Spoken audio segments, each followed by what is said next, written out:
Good evening class.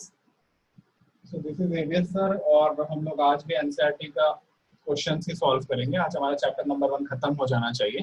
थोड़ा सा fast बताऊंगा मैं, ठीक है। क्वेश्चन नंबर 21 पे अब हम जा रहे हैं एनसीईआरटी का।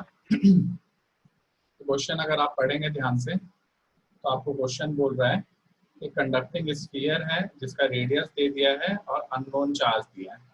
मतलब एक स्फीयर दिया है। मैंने बोला कि सिलेबस में स्फीयर नहीं है मेंशन्ड, लेकिन मैं ये क्वेश्चन कॉन्सेप्ट के लिए बना रहा हूँ कि अगर स्फीयर के बदले कुछ और होगा तो क्या करेंगे, ठीक है।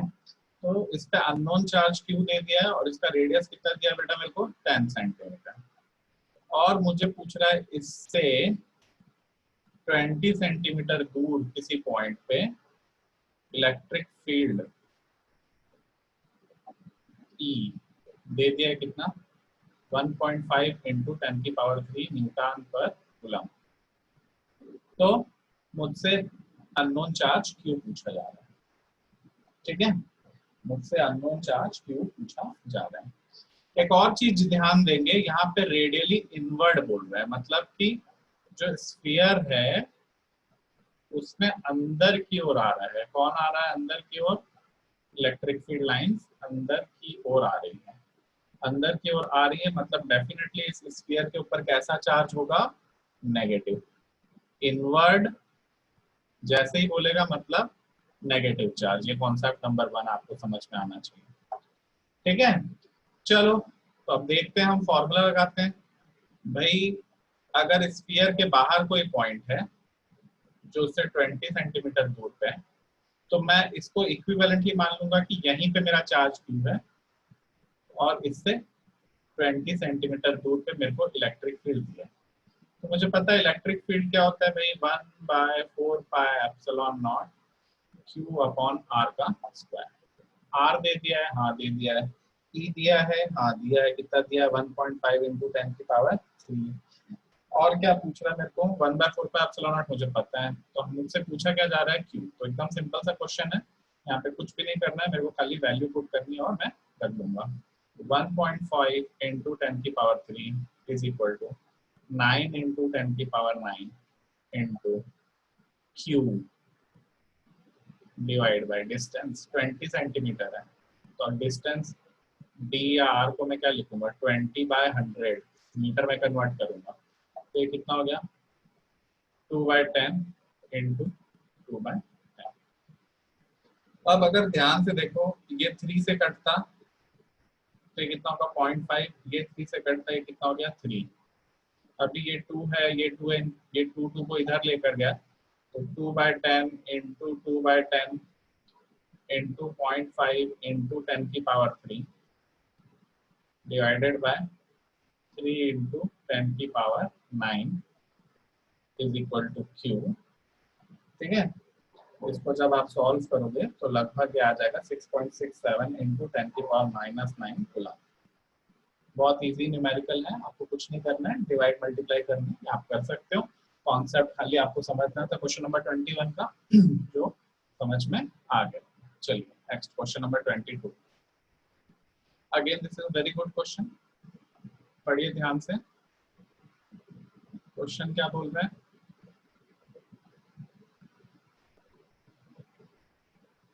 Uniformly charged conducting sphere 2.4 metre diameter, surface charge density. फिर से कह रहा हूँ बेटा, ये क्वेश्चन सिर्फ कॉन्सेप्चुअल क्वेश्चन है। भले ही वो स्फीयर यूज कर रहा है, स्फीयर के बदले वो लाइन बोल सकता है, इसलिए हमें ये क्वेश्चन बनाना चाहिए भले स्फीयर सिलेबस में नहीं है तो भी। और दूसरा पूछ रहा है टोटल इलेक्ट्रिक फ्लक्स लिविंग। तो भाई मेरे को पता है स्फीयर का सरफेस एरिया कितना होता है। एरिया कितना होता है स्फीयर का? 4πr²। माना इसके पास टोटल चार्ज क्यू है तो surface charge density sigma is equal to क्या होता था बताओ? Q/A। यस और नो? तो मुझे क्या क्या दिया यहाँ पे? सरफेस चार्ज डेंसिटी दे दिया 80 इंटू 10⁻⁻6 माइक्रो कूलम होने की वजह से -6 इज इक्वल टू Q पता नहीं। Area 4 into pi into hello diameter कितना दिया है? 2.4, तो रेडियस कितना हो जाएगा 1.2 का स्क्वायर। तो इसको आप सॉल्व करोगे, सिंपली मल्टीप्लाई करना है, 4 इंटू पाई इंटू 1.12 का स्क्वायर कितना होता है 144, तो 1.44 इंटू 80 इंटू 10 की पावर -6। इसको सॉल्व करूंगा, मल्टीप्लाई करूंगा, तो मेरे को वैल्यू आएगी 1.4 इंटू 10 की पावर -3 कूलम। आई बात समझ में? पार्ट बी उससे भी इजी है, टोटल इलेक्ट्रिक फ्लक्स पूछ रहा है आपसे। तो भाई बताओ, गॉस थ्योरम क्या बोलता था, flux phi is equal to charge by epsilon naught. मैंने बोला है ऊपर नीचे 4 पाई से मल्टीप्लाई करेंगे तो मेरे लिए आसानी होगी, क्या 1/4 pi epsilon not into 4 pi into Q. इसकी वैल्यू पुट करोगे 9 इंटू 9 की पावर 9, 4 इंटू पाई की वैल्यू आपको पता है 3.14, क्यू अभी पिछले इसमें मैंने निकाला है 1.4 इंटू 10 की पावर -3। तो फ्लक्स मेरा कितना आ जाएगा इसको मल्टीप्लाई करेंगे तो 1.6 इंटू 10 की पावर 8 न्यूटन मीटर स्क्वायर पर कूलम। ठीक है ना, क्योंकि फ्लक्स की डेफिनेशन क्या होती है, इलेक्ट्रिक फील्ड इनटू एरिया, इसलिए यूनिट याद रखना है आपको, न्यूटन पर कूलम इनटू मीटर स्क्वायर। तो ये भी बहुत इजी क्वेश्चन था। आई बात समझ में? सरफेस चार्ज डेंसिटी हमने पढ़ा है, सिलेबस में दिया, इसलिए क्वेश्चन पूछ सकते हैं। चलिए next, infinitely line charge produce field at distance to find line charge density। भाई फिर से याद करिए, जो मैं पढ़ा चुका हूँ, एक लाइन है जो इनफाइनाइटली लॉन्ग है, तो मेरे को पता है इनफाइनाइटली लॉन्ग लाइन के लिए मैंने क्या फॉर्मूला बताया था, E is equal to lambda 2 pi epsilon naught into r. R distance पे अगर मेरे को इलेक्ट्रिक फील्ड निकालना है, लैम्डा उसका लाइन चार्ज डेंसिटी है, तो इलेक्ट्रिक फील्ड ऐसे निकलता था। गॉस थ्योरम के एप्लीकेशन में मैंने ये डिराइव किया था आपको। मैं फिर से 4 पाई एप्सिलॉन नॉट करने के लिए ऊपर नीचे 2 से मल्टीप्लाई किया तो क्या हो गया 2 lambda divide by 4 pi epsilon naught into R. आ रही बात समझ में? E की वैल्यू दे दिया मेरे को, तो पुट करता हूँ 9 इंटू 10 की पावर 4, 1/4 पाई एप्सिलॉन पे तो 9 इंटू 10 की पावर 9, 2 इंटू लैम्डा, आर कितना दिया बेटा 2 सेंटीमीटर, माइंड इट, इसे डिवाइड बाय 100। भाई 9 से 9 गया, 2 से 2 गया, ये 100 डिनोमिनेटर के डिनोमिनेटर इसलिए ऊपर गया, तो मैं क्या लिखूंगा, लैम्डा इज इक्वल टू 10 की पावर 4 बाय 10 की पावर 11, दैट इज 10 की पावर -5। चार्ज डेंसिटी कैसी है, लाइन है ना, एक लाइन पे मतलब लेंथ, इसलिए इसकी यूनिट क्या होगी, कूलाम पर मीटर, कूलाम पर मीटर। सॉरी -5 नहीं, -7, मैंने थोड़ा सा यहाँ पे मिस्टेक कर दिया, -7 लिखा, 4 में से 11 गया तो कितना बचेगा -7। इजी है। चलिए next question 24, two large thin metal plates, two large thin metal plates, मैं रिपीट करूंगा, फिर से रिपीट करूंगा, अभी कौन सा क्वेश्चन है उसको मेरे को बताना, I will repeat it. Two large thin metal plates parallel and close to each other। दो प्लेट्स दे दिया मुझे, एक ये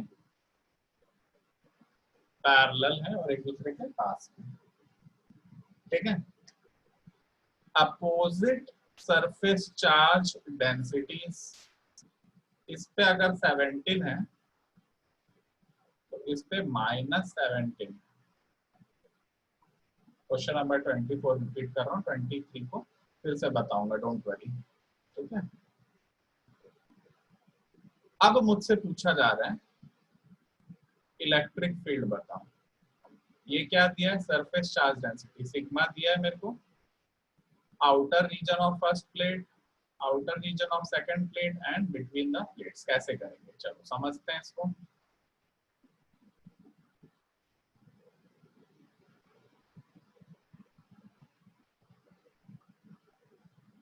बात को समझो जरा। ये प्लेट नंबर 1 है, सिग्मा 1, ठीक है। फॉर्मूला आपको पता होना चाहिए, चैप्टर खत्म हो गया तो।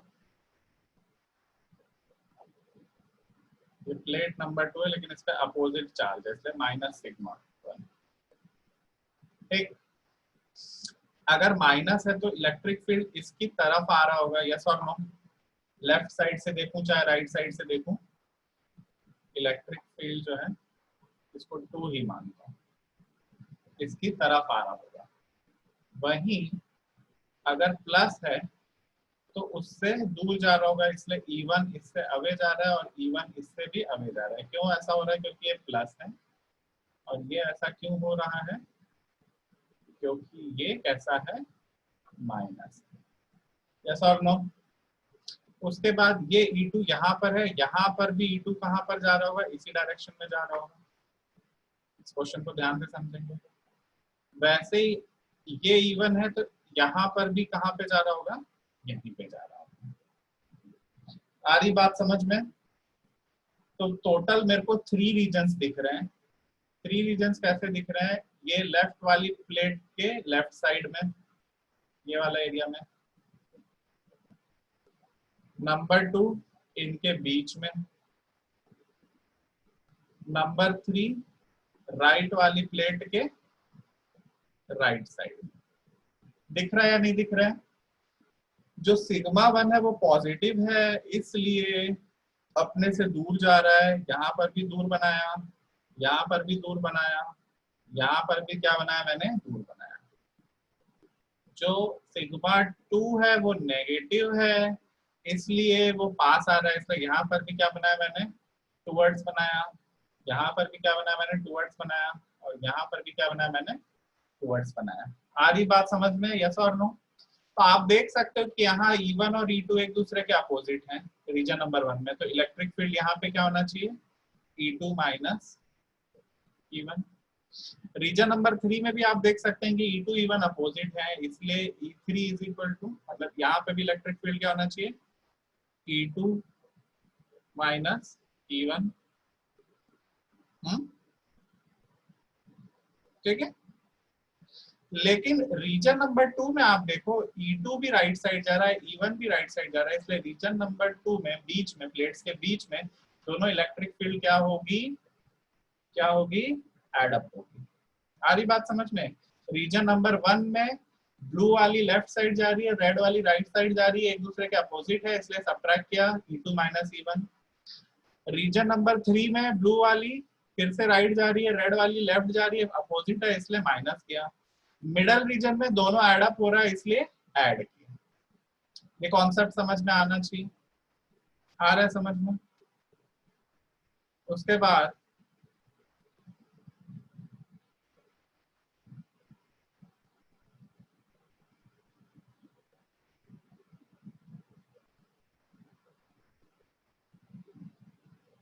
फिर से इसी कॉन्सेप्ट को अगर हम देखें तो सॉल्व कैसे करें इस क्वेश्चन को। बहुत इंपॉर्टेंट क्वेश्चन है, कि अच्छा क्वेश्चन है, पूछ सकता है आपके बोर्ड एग्जाम में।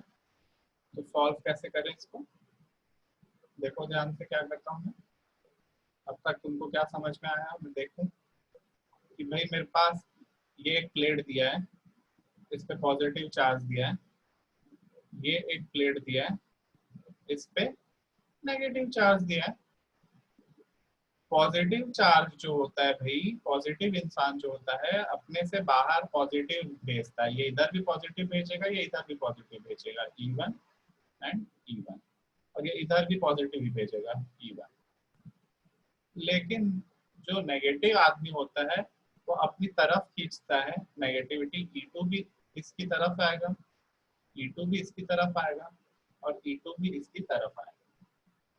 तो रीजन 1 में आप देख सकते हो E1 E2 अपोजिट है, इसलिए E1 माइनस E2। रीजन 2 में E1 E2 सेम है, इसलिए E1 प्लस E2। रीजन 3 में फिर से E1 E2 अपोजिट है, इसलिए E1 माइनस E2।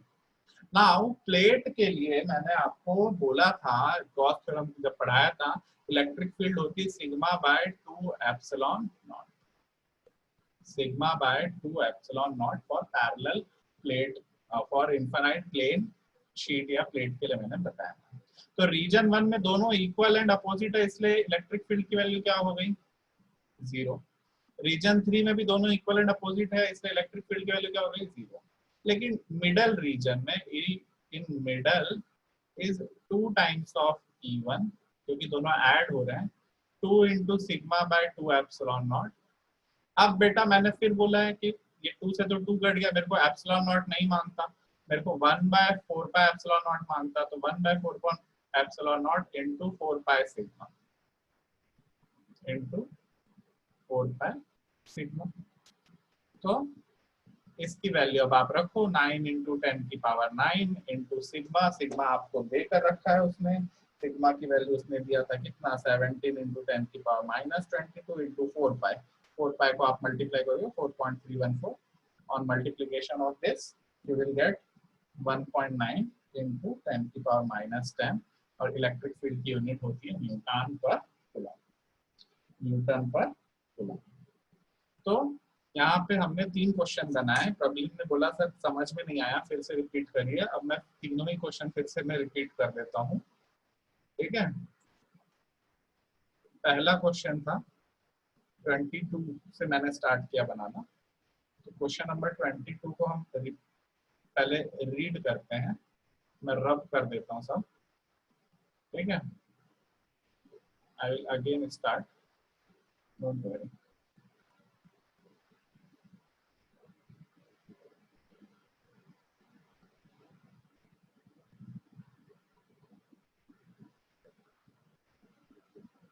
क्वेश्चन 21 क्या बोल रहा है उसको पढ़ते हैं, मैं जब तक रब कर रहा हूँ अब तक अपने आपकी स्क्रीन पे आप पढ़िए इसको। चल let us start. Uniformly charged conducting sphere of diameter, मुझे एक स्फीयर दिया है जिसका डायमीटर दिया है, मतलब मुझे रेडियस दे दिया है 1.2 मीटर, और इस पे एक चार्ज है Q, और इसके बाहर 20 सेंटीमीटर दूर मेरे को इलेक्ट्रिक फील्ड भी दे दिया है, ठीक है। नहीं, ये दूसरा क्वेश्चन है, सॉरी। और इसका सरफेस चार्ज डेंसिटी दे दिया मेरे को, सरफेस चार्ज डेंसिटी सिग्मा दे दिया है 80 into 10⁻6 coulomb per metre square. तो पहला क्वेश्चन पूछ रहा है मेरे से चार्ज ऑन स्फीयर। अरे बेटा सरफेस चार्ज डेंसिटी क्या होती है, total charge by total surface area 4 pi square. तो चार्ज क्या हो जाएगा, sigma into 4 pi R square. You just have to put the values and you will get charge. आई बात समझ में। इसी का पार्ट बी पूछ रहा है what is the electric flux. तो भाई गॉस थ्योरम बोलती है phi is equal to Q upon epsilon naught. यहाँ से आपने क्यू की जो भी वैल्यू कैलकुलेट की है, मैंने बोला कि एप्सिलॉन नॉट के साथ खेलना मुश्किल है, मैं 1/4 पाई एप्सिलॉन नॉट के साथ खेलूंगा, 1/4 pi epsilon not into Q into 4 pi. You know the value of 4 pi, you can easily calculate. You know the value of q, यहाँ से पता चल गया आपको। You know the 1/4 pi epsilon is 9 into 10⁹. So this way you can solve this question. ठीक है, आया समझ में प्रॉब्लम को। चलिए नेक्स्ट है 23 क्वेश्चन। क्वेश्चन नंबर 23 को भी मैं फिर से रिपीट कर देता हूँ।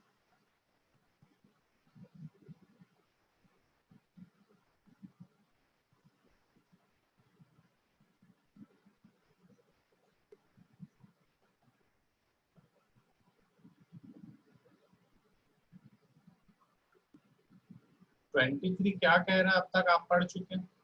जैसे आपको क्वेश्चन दिया, आपको सबसे पहले आपके पास क्या होना चाहिए, सबसे पहले आपको पास फॉर्मूले होने चाहिए। मेरे पास एक इनफिनाइट लाइन चार्ज है बहुत लंबा, उससे r डिस्टेंस पे इलेक्ट्रिक फील्ड होता है। क्या होता है, r डिस्टेंस पे electric field. Electric field using Gauss theorem मैंने ये प्रूफ करके बताया था, ये होता है 2 पाई एप्सिलॉन नॉट इनटू। दूसरी बात, मैं बार बार कहता हूँ मेरे को 2 पाई एप्सिलॉन नॉट नहीं चाहिए, मेरे को 4 पाई एप्सिलॉन नॉट चाहिए, इसलिए ऊपर भी 2 से मल्टीप्लाई कर दिया, तो नीचे क्या हो गया 4 पाई एप्सिलॉन नॉट इनटू। अब भाई आप क्वेश्चन पढ़ोगे, आपको इलेक्ट्रिक फील्ड की वैल्यू दी है, हाँ ई की वैल्यू दी है, रख दीजिए 9 इंटू 10⁻4। क्या आपको लैम्डा की वैल्यू दी है, वही तो पूछ रहा है। लाइन चार्ज डेंसिटी तो नहीं पता है, तो 2 इंटू लैम्डा। भाई 1/4 पाई एप्सिलॉन नॉट पता है आपको, 9 इंटू 10⁻9। इंटू 1/r, डिस्टेंस कितना दिया 2 सेंटीमीटर पे, तो 2/100 सेंटीमीटर बोला इसलिए। अब बेटा 2 से 2 गया, 9 से 9 गया, इसी को सॉल्व करोगे तो लैम्डा की वैल्यू क्या आ जाएगी 10⁻⁻4। सो उम्मीद है कि आपको आप समझ में आ गया होगा। चलिए next question. This question is not important 1.25, ये नीट के लिए इम्पोर्टेंट है, अभी फिलहाल बोर्ड के लिए इम्पोर्टेंट नहीं है। हाँ, this is again very conceptual question, very good question, 5 star. Which among the curves shown cannot represent electrostatic field lines? इसमें से कौन कौन से कर्व्स जो हैं वो गलत हैं इलेक्ट्रिक फील्ड लाइंस के लिए, कौन कौन से गलत हैं? ठीक है, तो अब आपको इलेक्ट्रिक फील्ड लाइंस का नियम बताया था। ये देखो, ये कभी इधर जा रहा है, कभी इधर जा रहा है, कभी इधर जा रहा है, ये कहीं भी कभी भी 90 डिग्री पे नहीं है। Electric field is always perpendicular to surface, ये मैंने आपको बताया था, लेकिन यहाँ पर नहीं है, इसलिए ये क्या हो गया, रॉन्ग, ये गलत। प्लस से माइनस में जा रहा है, एकदम सही है, एकदम सही है। माइनस से प्लस में जा रहा है, नो, ये रॉन्ग। माइनस से प्लस में इलेक्ट्रिक फील्ड लाइंस कभी नहीं जा सकती है, इसलिए ये गलत। ये भी प्लस है, ये भी प्लस है, दोनों का प्लस प्लस जो है एक दूसरे को रिपेल कर रहा है, इसलिए ये यहाँ से ऐसे निकल जा रहा है, ये यहाँ से ऐसे चला जा रहा है, इसलिए ये वाला सही है। ठीक है, ये वाला सही। नेक्स्ट, यहाँ पर आप देखें प्लस से निकल रहा है, सही है, कोई दिक्कत नहीं। यहाँ भी प्लस से निकल रहा है, सही है, कोई दिक्कत नहीं। प्लस में आ रहा है, ये गलत, it can not enter into plus. अब यहाँ पर देखें प्लस से जा रहा है माइनस में, एकदम सही है। सरफेस के परपेंडिकुलर भी जा रहा है, सही है, बट क्लोज्ड लूप नहीं बना सकता, नो क्लोज्ड लूप। भाई खुद ही से तुम, सांप थोड़ी खुद ही को खा के खुद ही में पहुंच गए, खुद ही की पूंछ खा जा रहा है सांप। It is not possible for electric field. Magnetic field में है, आगे जाएंगे तो हम पढ़ेंगे, इलेक्ट्रिक फील्ड के लिए नॉट पॉसिबल। तो इसलिए ये भी क्या हो गया बेटा मेरा, ये भी क्या हो गया, गलत। आई बात समझ में? चलिए, तो यहाँ पे हमने सारे क्वेश्चंस डिस्कस कर लिए आपके एनसीईआरटी के। ठीक है, जो भी इम्पोर्टेंट क्वेश्चंस थे सारे के सारे क्वेश्चंस मैंने आपसे डिस्कस किए, पूरे के पूरे क्वेश्चंस मैंने आपको सॉल्व करके दिए, सारा का सारा कॉन्सेप्ट मैंने आपको बताया, है ना। चलिए, अब हम लोग क्या करेंगे, थोड़ा सा रिवीजन करते हैं इस चैप्टर को। आज ये चैप्टर स्वाहा, तो इसको हम क्या करेंगे, रिवाइज करते हैं। फॉर्मूलेस को सबसे पहले रिवाइज कैसे करना है वो देखते हैं, ठीक है, उसके बाद जो है हम रिवाइज करेंगे। चलिए,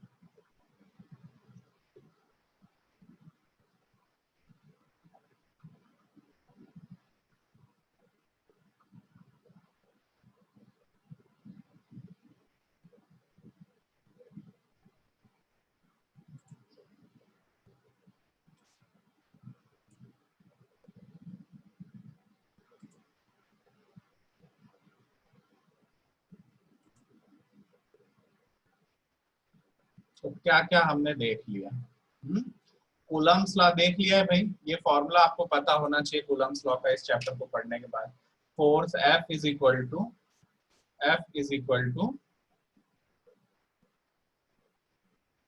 K is 1/4πε0 Q1 into Q2 by R square. अगर दो चार्ज हैं जिनके बीच डिस्टेंस R है तो उसके बीच में लगने वाला फोर्स होता है, ये फॉर्मूला आपको पहले पता होना चाहिए। Number 2, electric field. Electric field क्या होता है भाई, force by charge, F upon charge, force per unit charge. Force के जैसा ही फॉर्मूला है, बस एक चार्ज रहेगा, दोनों चार्ज नहीं रहेंगे। ठीक है, तीसरी बात, K इज इक्वल टू 1/4πε0। ये 8.99 बोल रहा है, लेकिन मैं फॉर प्रैक्टिकल पर्पस कैलकुलेशन के लिए मैं 9 इंटू 10 की पावर 9 लूंगा। एप्सिलॉन नॉट मेरे को पता है, एप्सिलॉन नॉट कितना होता है 8.85 इंटू 10 की पावर -12। ये आपको वैल्यू, ये 4 वैल्यू रट के बैठनी है।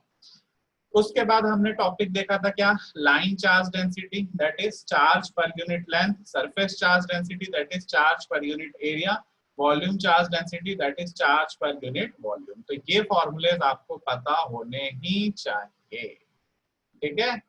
उसके बाद गॉस थ्योरम को हम देखते हैं। गॉस थ्योरम में हमने क्या क्या फॉर्मूलाज देखा, ठीक है।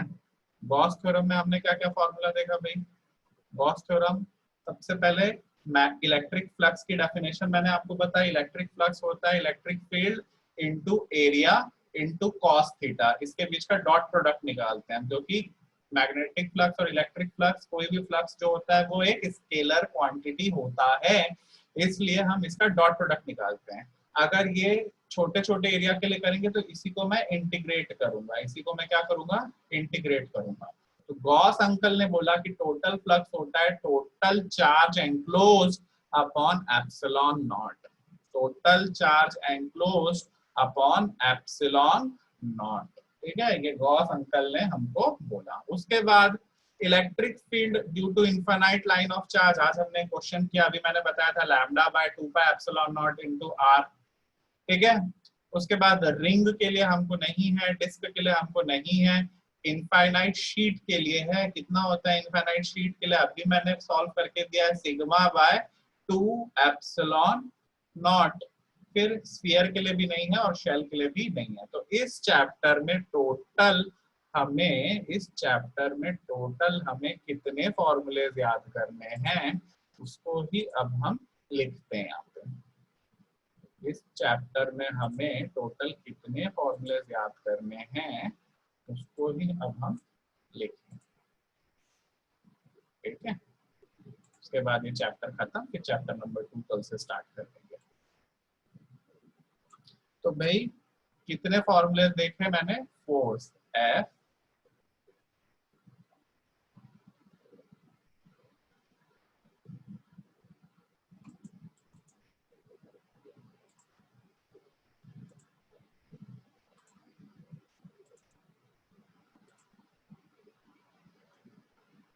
कूलम्स लॉ देखा, force F is equal to 1/4 pi epsilon naught Q1 into Q2 by R square.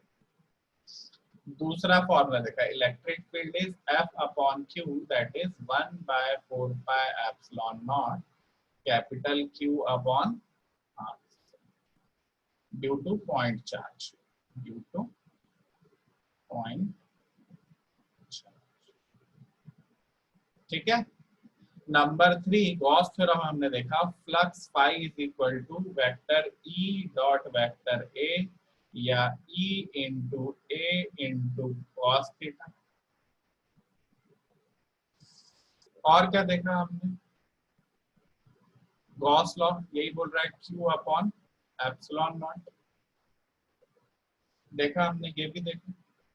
उसके अलावा अगर इनफाइनाइट लाइन है कोई, तो उसके लिए इलेक्ट्रिक फील्ड होता है 2 lambda by 4 pi epsilon naught r. Infinite sheet होती है अगर, तो उसके लिए E होता है सिग्मा बाय 2 एप्सिलॉन नॉट, जहाँ पे लैम्डा क्या होता है total charge per unit length, यहाँ पे सिग्मा क्या होता है total charge per unit area. Sheet है तो मैं एरिया की बात करूंगा, रॉड है या लाइन है तो उसके लिए मैं लेंथ की बात करूंगा। इतने फॉर्मूले तो आपको आने ही चाहिए। उसके अलावा एक और टॉपिक जो हमने पढ़ लिया इस चैप्टर में, जो आपको पता होता है, वो क्या होता है डाइपोल। सबसे पहले डाइपोल की डेफिनेशन हमने देखी थी, Q into 2L, it is a vector quantity. उस पर टॉर्क निकालते थे तो हम डाइपोल का क्रॉस प्रोडक्ट निकालते थे इलेक्ट्रिक फील्ड से, that is P into E into sine theta. उसके अलावा वर्क डन ऑन डाइपोल हमने निकाला था क्या, P इंटू E इंटू, याद करो, 1 माइनस कॉस थीटा। याद रखना ये torque P into E into sine theta है, work done P into E into 1 minus cos theta है। और हमने डाइपोल पे एक और चीज निकाली थी, ये प्लस है ये माइनस है, तो इसके एक्सियल पॉइंट पे और इसके इक्वेटोरियल पॉइंट पे ई एक्सियल हमने निकाला था 1/4πε0, याद करो 2p, अगर डाइपोल मोमेंट की वैल्यू p है, डिवाइड बाय r का क्यूब। याद रखना पिछले केस में इलेक्ट्रिक फील्ड में हम क्या निकालते हैं, r का स्क्वायर, यहाँ पे हम क्या निकालेंगे, r का क्यूब एक्सियल के लिए, किसके लिए, जो एक्सिस पे ये वाले पॉइंट के लिए। वहीं अगर मुझे इक्वेटोरियल की बात कर रहा है, मतलब इस पॉइंट की अगर बात कर रहा है, तो इलेक्ट्रिक फील्ड ऑन इक्वेटोरियल होता था सेम यही 1/4πε0, बस इस 2 को छोड़ देना है, p/r3, p/r3। तो गिन के आपके पास फॉर्मूले हैं बेटा, इतने फॉर्मूले रट डालो, इसमें से क्वेश्चन आएगा, ठीक है, इसी में से क्वेश्चन एक फंसेगा। कितने फॉर्मूले, चलो काउंट करते हैं हम और उसके बाद क्लास को यहीं समाप्त करते हैं। गिनते जाओ मेरे साथ साथ कितने फॉर्मूले आपको रटने हैं, और फिर वहीं पे फॉर्मूला नंबर 1 कूलम्स का law, formula number 2 electric field, formula number 3 Gauss का law, formula number 4 application of Gauss law, formula number 5 application of Gauss law. This is for line charge, this is for plane charge. उसके बाद formula number 6 dipole का formula, formula number 7 torque on dipole का formula, formula number 8 work done in rotating a dipole का formula, formula number 9 electric field on axial, formula number 10 electric field on equatorial. So only 10 formulas you have to learn by heart in this chapter, and this chapter will be in your palm, आपकी मुट्ठी में, आपकी हथेली पे ये chapter है। इतना easy है, मैंने एक एक क्वेश्चन आपको बताया है। इसके अलावा अगर कुछ भी आपको डाउट होता है तो आप बिंदास मेरे को व्हाट्सएप पे पूछ सकते हो, ठीक है। अभी ये चैप्टर आप लोग पढ़ोगे और मैं एक दिन आपको इसका टेस्ट पेपर भेजूंगा व्हाट्सएप नंबर पे, ठीक है। प्रतीक्षा का व्हाट्सएप नंबर नहीं है मेरे पास, प्रतीक्षा पे मेरे को व्हाट्सएप नंबर भेजेगी तो मैं क्वेश्चन पेपर भेजूंगा आपको, उसको सॉल्व करना है अपने इससे, ठीक है। चलो आज के लिए इतना काफी है, thank you, have a nice time ahead.